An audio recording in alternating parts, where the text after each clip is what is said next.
Posa jedwapa tikupasilani zimene wayankhula Bon Kalindo lero lino pa 3 May 2025. Takhani huku ndipo tamveserani.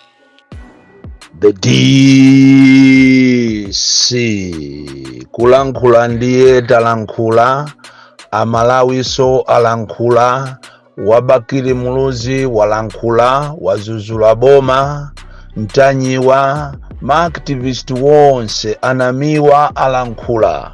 Koma boma ili likuoneka kuti ndi boma losamva, boma limene lapangana zinthu za upandu, maka pamene tikupita ku chisankho chimenechi cha 2025.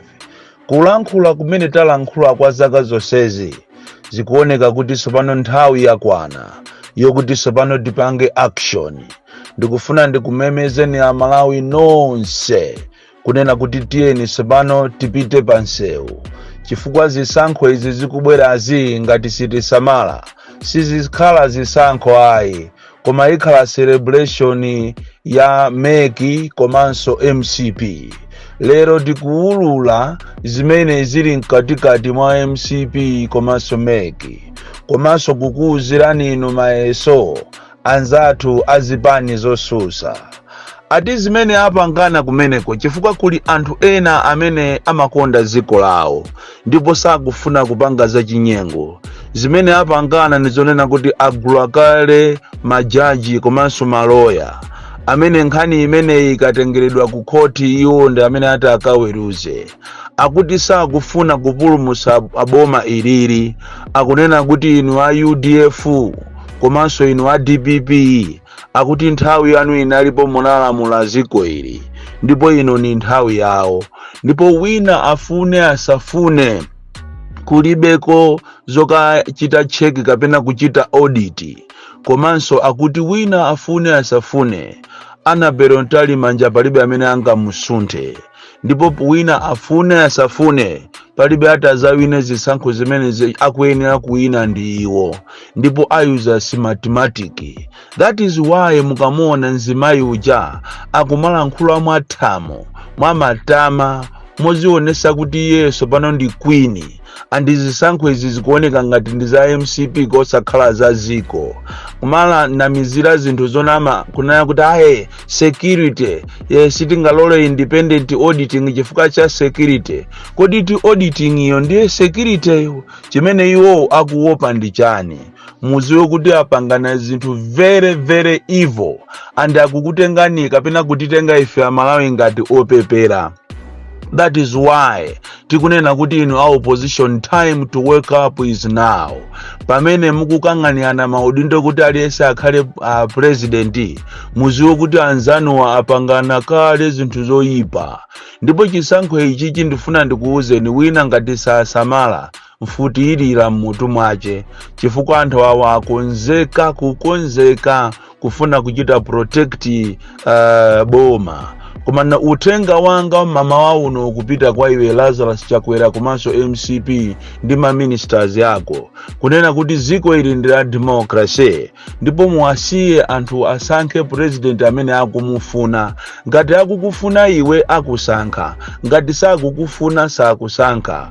Osatenga zisankho izizi ngati ndi ma primaries akwanuko amene mukumaphana nokha kumatumizirana zigawenga, mene mwapangira kumutumiza anthu zigawenga kutuma uku kukamuswera magalimoto munthu wa business mashopu wake chifukwa chokuti ndi rival wanu.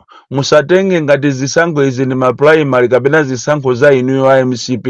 Zisankho izi ndi za dziko. So mafilimu anu amene mukupangana kumeneko, ma style anu amene mukupanga kumeneko tikuwadziwa.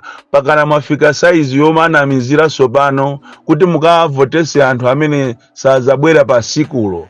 Mene programu yanu mwakonza inu yopita ku South Africa ku America, ku Britain ndi maiko ena amene mufuna mukaalembese a Malawi ndicholinga kuti anthu achuluke mukawavotese iwo asakufuna. Pajatu ndikukumbuseni mmanena nokha inu a NRB kunena kuti kodi munthu alembese chanzika akuyenera abwerese kalata ya kwa mfumu komanso ya kwa DC.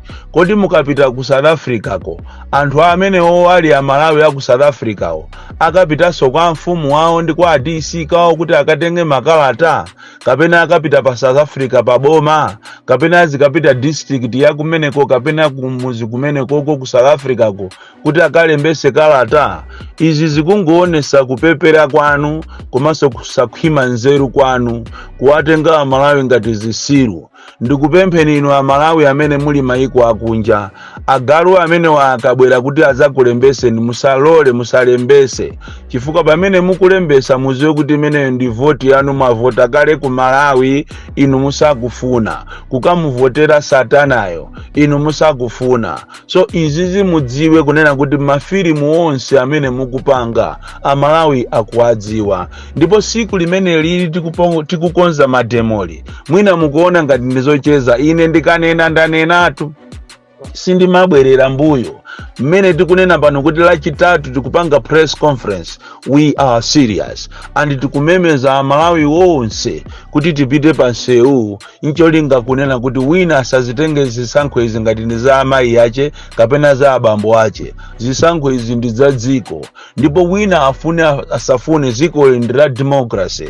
That is why tikunena kuti inu a opposition pamene mukumenyana kwanu ukonso nanu kumatenga kumasintha area, kumasankha anthu amene anthu asakuafuna, kumatenga maujeni ma primary kumapita nawo malo osiyana-siyana, malo mokapangira kudera konko mukutenga ma primary ulendo nawo kuma office yanu achipani. Ena ngati mene zilili kupasani uku kunyamulana kupita kumulanje park kumakapangira ma primary dera line yake, mungodziwa kuti zimene mukupangazi it is a recipe for disaster.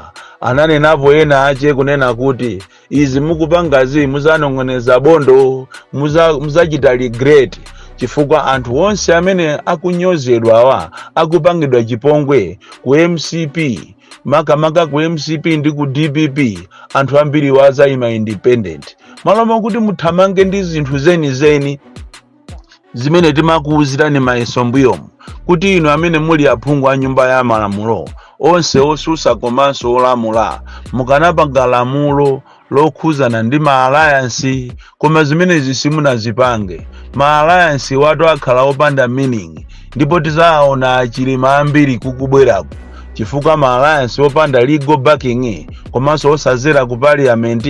It is completely nothing and nonsense. So nthawi yonena kuti inu a opposition mugwirizane ndi inoyo, mukanagwirizana kulemba makalata, kulembera maiko, mabungwe ku America aziwe kunena kuti ku Malawi kunoko kulibeko zisankho, chifukwa ngati Africa size yokaniza kunena kuti mukaone mukapange audit ndikumana mankhani za security, pomwe audit iyo ndiye security yo kumanena kuti wina afune asafune tigwirisa magadget amene wawa a company ya mathematics, muziwe kunena kuti izi sizisankho. Ndipo ndikutha kuona kusogoloko kukulira mfuti, ndikutha kuona miyanda ya anthu akumwalira, akuphedwa chifukwa cha munthu wina akufuna ateteze mpando wache. Zimene zaba iye zisaziwike, zimene zapanga iye zonunkha zisaziwike. Siku lake ndi limene lili la 16 September 2025 kukhala nyekwe. Choncho ndikupempha Malawi nonse tikalengeza nkhani ya mademo, kaya uli ku district, kaya uli ku Lilongwe ku Central Region, kaya uli ku Northern Region, Eastern Region, Southern Region, tonse tiyeni tizatuluke kuonesa kukwiya kwathu a Malawi. A Malawi tapepera kwa nthawi yayitali, andale atipeperesa. That is why ziko lathu sili kutukuka. Utenga wanga wa lero ukuchita center pamene pasiti kufunanso kulankhula zina zili zonse, khani ndionena kuti talankhula kwa nthawi yayitali. it's time for action now. Chifukwa Malawi titangolengeza zulo zokuti tili ndi press conference yokuti tilengeze siku la mademo nationwide shut down. Amalawi ambiri ayimba mafoni ndipo akondwera nazo zimenezi. It is time for inu azipani tituluke tonse. Chifukwa pena pakeso mmaphwekesa ndi inuyo anzanu aja ankatuluka nthawi imeneja. That was an organized thing. Ena ife paja tinali kumene koko ankachita kumagawana ndalama kumapita folo kuloko kukapasana street aja ndalama kuti atuluke aziswa mashopu. Nthawi yokuti inu afford mutuluke ndi inoyo. Nthawi yokuti UDF mutuluke ndi ino. Ndale zomapanga za chizungu zoonesa kuti munaphunzira palibe chimene chiti chikuthandizeni. Choncho inu a DPP tulusani anthu anu. Inunso a UTM tulusani anthu anu. Inunso nonse azipani zosiyana tulusani anthu anu. Nthawi imene iyo kuti titeteze democracy yathu. Ngati sititero kuli bwino mungochita kwiti, and the best way is to boycott these elections because these are not elections. Awawa ndi masanji chabe akufuna ziyesa zida kwaesa Amalawi.